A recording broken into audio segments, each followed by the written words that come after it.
hafuuraan akka inni uume beektamti. Ati gaaffii makee itti fudhadhu yoo nagaa fudhatee macaafa irratti Yesuus abbaa sadii qaba waan ta'eef akkasitti dhalate hin jedhin gaaffii kan kee kallattii maaliif macaafa kan argee Yesuus Kiristoos abbaa sadii qaba. Asii qaba eessa macaafa fuula kamirraa akka agarti. Daawud abbaa isaati, Yoosef abbaa isaati.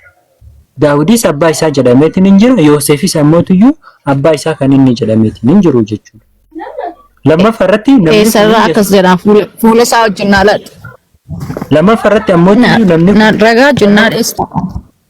Wangeela Luqaas boqonnaa 3:23 irratti lammaffaa irratti ammoo namni kun gosa qaba. Yesuus Kiristoos gosa qaba. Akkuma anaafati osoo laluun kan baddu taate, osoo ibnuun kan baddu taate biyya laalanii, lammii laalanii, gosa laalanii galchan. Yesuus Kiristoosis gosa qaba, sanyii qaba. Sigalee osoo abbaa malee kan dhalatu taateetiin gosaa fi sanyii abbaa ittiin godhan ture sana. Sigala miti amma fakkeenyaa fi wangeela siifin baasa yeroo tokko. Kanaaf ati kaniti jechaa jirtu Yesuusii abbaa qaba nama Maariyaam durbee kana bukkee nama bamanaa ishee yookiin immoo dhiira bukkee ga'ee dhalate jechuu keedhaa? Lakki akkas jechuu osoo hin taaneyyii kitaabni Yesuus abbaa qabaa jedhu suni hiika sirriitii miti jechuu jiraan. Amma quraana yoo kan fudhattu taate Yesuus Kiristoos nama gaariidha, nama qulqulluudha, nama cubbuu hin dalagnedha. Abbaa malee. Ishi kana dhiisnee jechuudha. Kana dhiisnee quraana keessa irraa si gaafadhaa Oromiffannaa dubbistaa. Suura 21 lakkoofsa 400 dhaqee Oromiffannaa dubbisiski. Ayy gaafii kan keetti hufete. Naan dubbistu kan jedhe Oromiffaan. Suura 21 Oromiffannaa dubbisiski. Suura 21 Arabiffaan beeku waan ta'eefidha. Suura 21 lakkoofsa 400. Dhibbaa fi 21 400. 21 400 eshi. Ayyashi.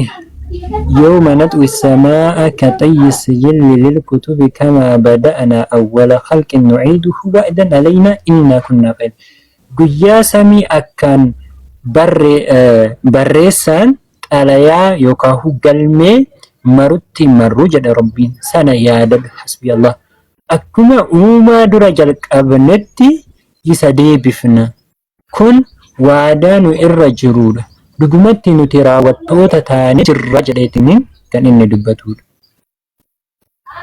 Beeyisus geetiin waan sirrii sin dubbachaa jirtu waan sirrii haasa'aa jirtu nagaa wali quraanni keessa lama jira tokko namni illettu wayi quraana suuraa diidama keessa suuraa meeqa jette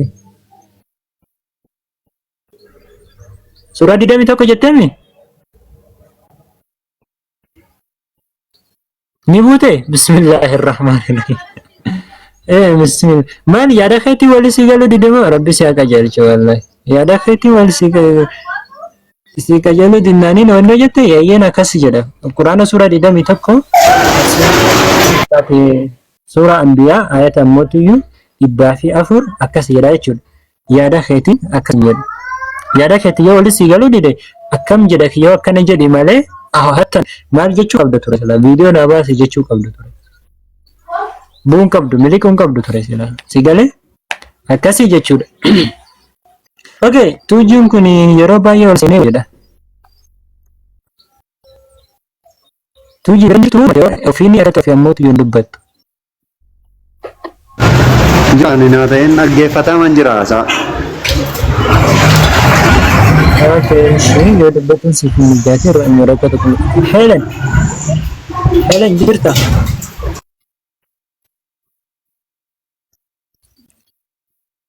Helen Mala taskesa nurafte iyo kottu biyya hin jiraatin.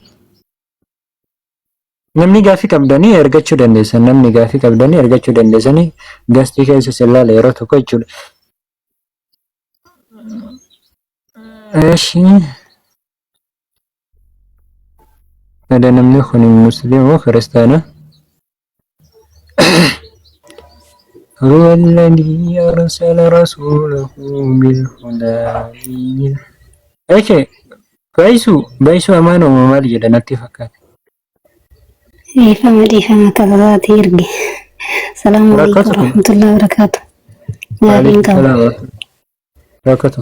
Gaafii yoo qabaate gaafachuu dandeessa. Nama gaafiin qabu. Akkas Ayya warra hayya. gaafii qabu. Ayya warra gaafii qabu. Olaa seenee san jedhate inni ta'uun ka asuma dhaggeeffachuu jira ka waan isin amartan. Ayya Barachuun hayya. barbaachisaa mirii dabalata. Ayya ish galatoon. Ulfaadhu. Ayya rakkoon qabu. Ayya ish. Okay.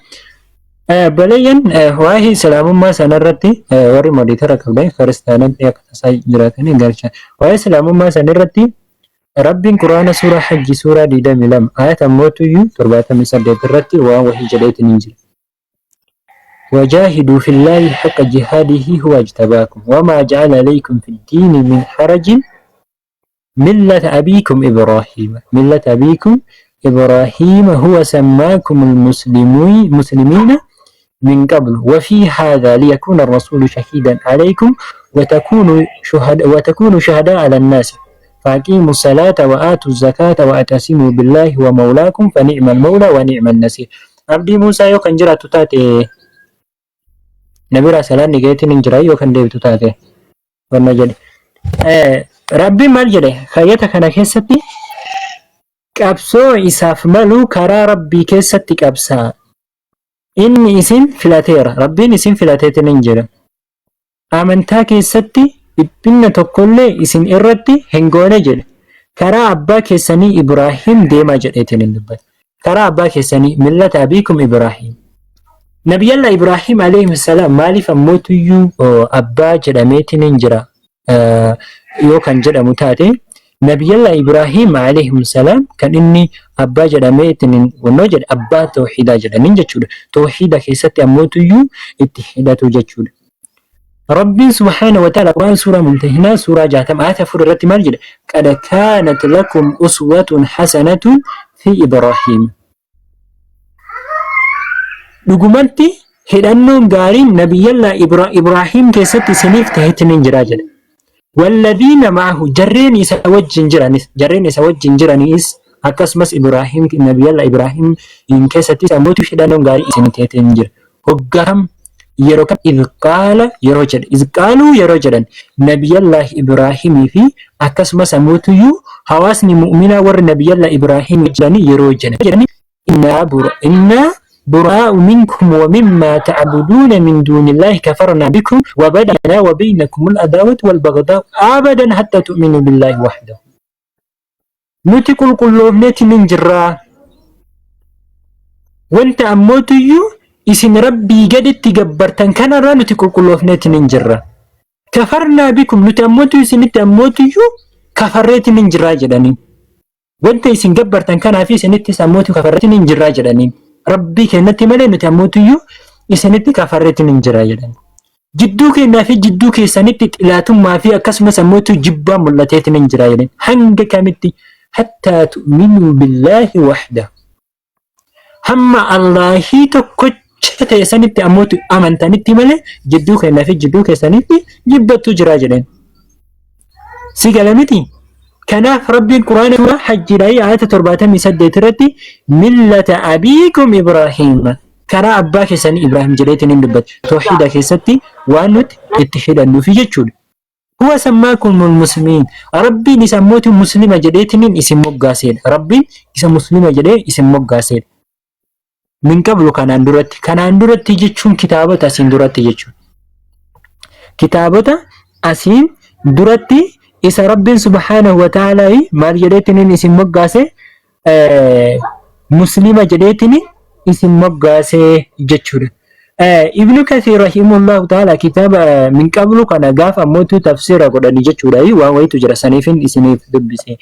Mujaahid Faatii maal jedhanii Allahu sammaakumul muslimiina min qablu fi kutubil mutaqaddimati wa fi dhikri kitaabota ammootu asin dura akka Tawraat Injiil sanniin keessatti Rabbiin muslima jedheetiin ammootu hawaasa saniif sanniin ammootu isa isin moggaaseetiin hin jiruudha jedhe. Wafii haadha quraana kana keessattis Rabbiin muslima jedheetiin isin moggaaseetiin jira jedhaniitiin kan dubbatanii jechuudha. Inni lammaffaadhaayi amantaan islaamummaadhaayi amantaa fixiraati. Amantaa fixiraa jechuun amantaa ilmi namaa kun irratti uumamu, ilmi namaa kun irratti dhalatu jechuudha. Rabbiin akkas jechuudhaan Quraana suuraa 30 irratti yaa Muhammad kakkaatti garuun fuula kee diiniif sirreessi. Uumaa Rabbiin ishii inni irratti nama uumes qabadhaa jedheetiin hin dubbate. Santuu amantaa qajeelaadha, santuu amantaa sirriidha jedheetiin hin dubbate karaa dhumarratti jechuudha.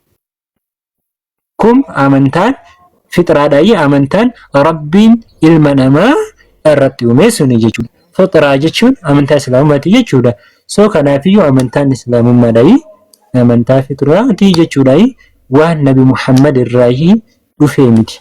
Waan nabiyyoonni Rabbii hundi itti waamaa turan ofii isaaniitii sammuutiyyuu hordofaatiin turanii jechuudha. Fakkeenyaaf hadiisa tokkoon isinii kaasa.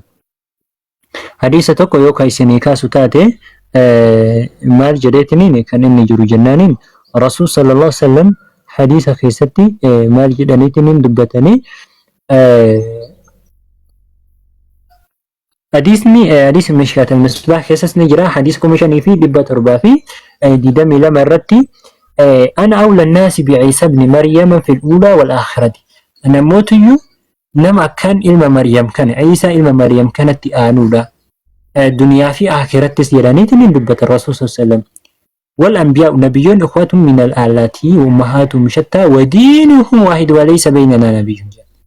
نبيون يكون أكل ما مسانو تجري ما مسانو لا يكون قرطن تاد أباني ساني تقوي حاتي ساني أموت يو غرا جشور معناه هيك كان جشور ما ليش ولاي توهيني بؤور ساني تقو توهيني ساني بؤور ساني كندني ساني تقو توهيد جشور غريو سير ساني غرا أما سير نبي محمد قرآن سير نبي الله عيسى إنجيل أو سير نبي الله موسى أموت يو توراة سنيجالي كانت يو غرغر جدا سير رسول يو مال جداني دبتن ودينهم واحد أمنتان إساني تكو جداني تين أمنتان نبيو تكرنا هون ديسا أموت يو تكو جداني تين تايسان دبتاني تين جراني جتشوداي سو حالا كانان أموت يو كانسين بيكو قبداني دا جتشودا إسلام ما سو haala kanaani galatooma.